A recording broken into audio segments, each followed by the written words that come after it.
ชมคอนเสิร์ตแอนอรดีนะคะกับงานประจำปีงานนมัสการปิดทองหลวงพ่อโตว่าโอ้โหที่ใหญ่อลังการมาก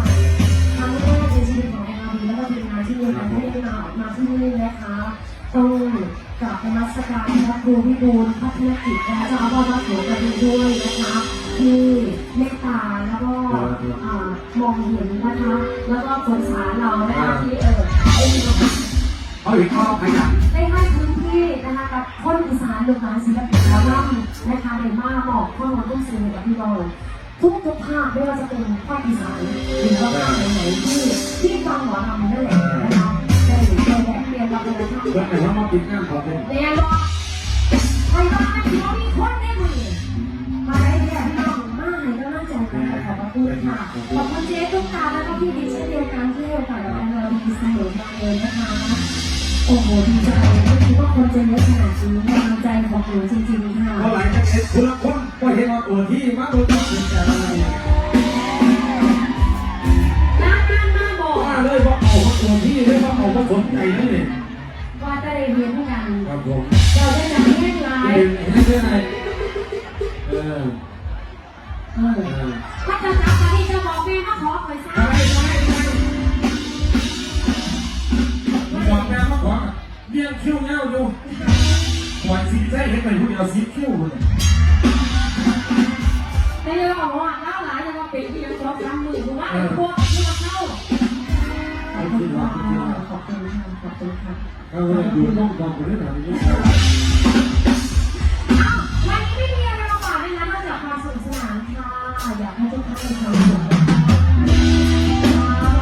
สมมติว่าจุดผ่านเสียเพลงครับ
ข